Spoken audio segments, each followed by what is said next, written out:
Yan, welcome back mga kalolo. So, dito naman tayo sa mga flyers natin. Kasi nagbabaan na sila. Naglalagay naman tayo na ang kanilang patoka. Nagbabaan na sila, galing sa lipad. So, tatawagin na natin sila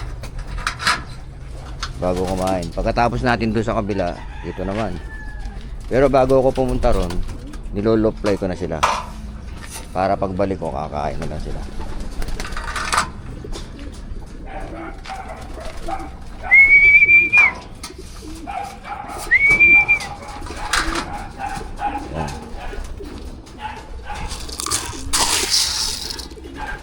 Yan ang ano natin, luto natin sa umaga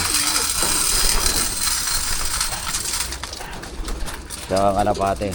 So well, pinili natin to, kailangan ipaga tayo. Dati kasi sa manok tayo, ganun din naman sa manok, kailangan tutok ko eh. Pag hindi mo kasi nakikita yung kondisyon nila sa araw-araw, nagwo-worry ka kaya kondisyon nila. So pag araw-araw mo nakikita, kamukha na ano ka,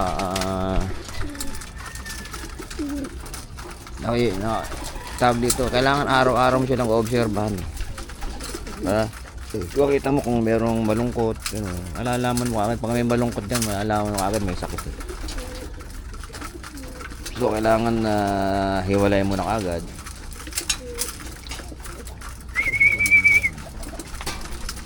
Tawagin natin sila. Iba, umambay ka na. Yan. Yan, napatong sila.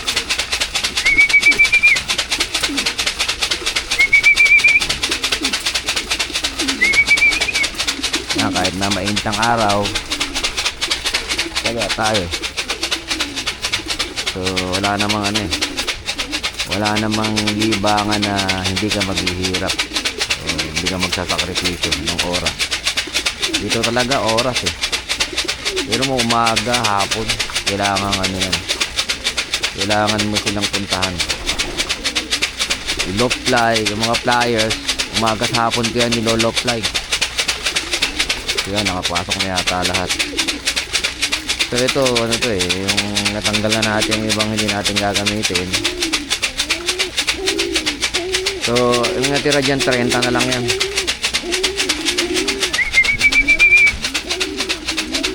Meron pang isa sa taas yata ang isa. Meron pang isa sa taas. Ay pa pumasok. Yun, pumasok na yata.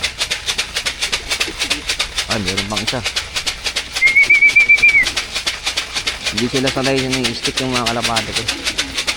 Kasi pagka nakukulitan ako, hinahataw ko eh, kaya takot sila sa stick. Lalo pagka dyan sa gabi, tumambay dyan, meron pa rin isang makulit eh. Meron pa oh. May makukulit dyan eh. Pero ginagawa ko naman dyan, iniiwanan ko na pagkain. Iniiwanan ko dyan ng ano, sobra. Para yung makukulit, yan, kamukha niya, makulit oh, ayaw. Tinatawag na ayaw pang pumasok.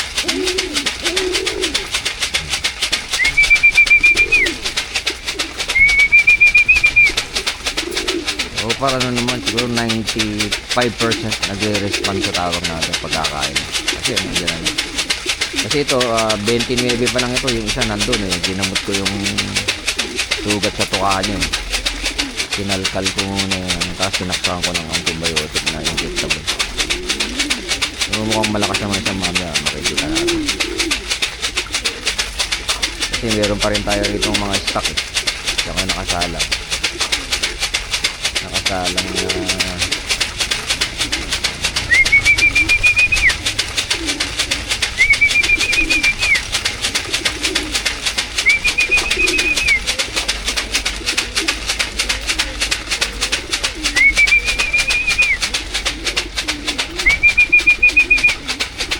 yung gitna na lang ngayon ang ginagamit ko sa trapping para masanay ko.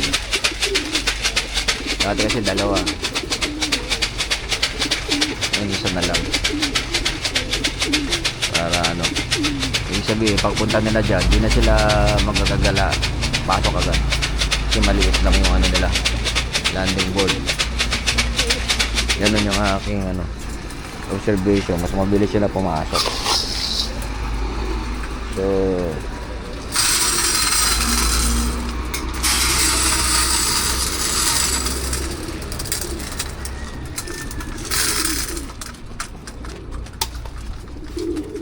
pang-apat na scoop.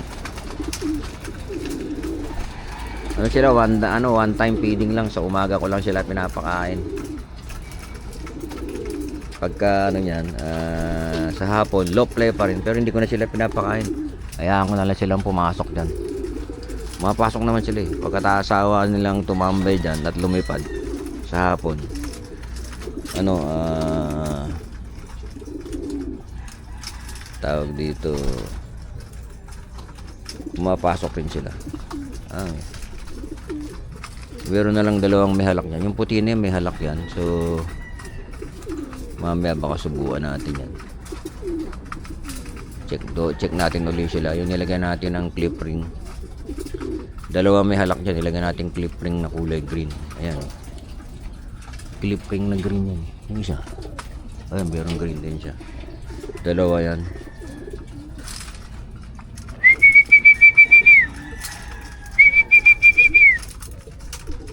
So yan, yung mga yan, pagka yung konti na lang kumakain, pagsasama-samahin ko lang sa gitna yan. Tapos ito namang mga stock nating iba. Ito, meron tayong mga nakasalang dito. Ito roditan ito yung babae. Itong lalaki naman, ano yun, implement. Ayan, producer na yan sa akin ng ano ng Ligaspi. O hindi, Sursugun. Yan, ano yan. Kaso nga lang nung tinira sa matnog, binitawan sa matnog, hindi na nakabalik. So iba nandito, ito yung mga ano to, karamihan dito ano. Ito meron akong sisiw na isa. Ayan, yan tinapalay. Yan nakahabol pa sa ano yan. South. Itong mga to ayaw na umitlog. Hindi ko alam dahil sobrang init siguro rito. Pero may isa lang sisiw. So okay naman. Makikita niyo, hindi ko matanong. So ito yung stock natin. Ito naman yung mga sunod na papakainin natin. Ayan. Ito naman. So yun mga kalolo, yan po, pinakita ko lang sa inyo yung routine ni Lolo sa umaga. Yan, ganyang karaming kalapate ang pinapakain ni Lolo. So yun, maraming salamat sa panunod mga kalolo. Bye bye.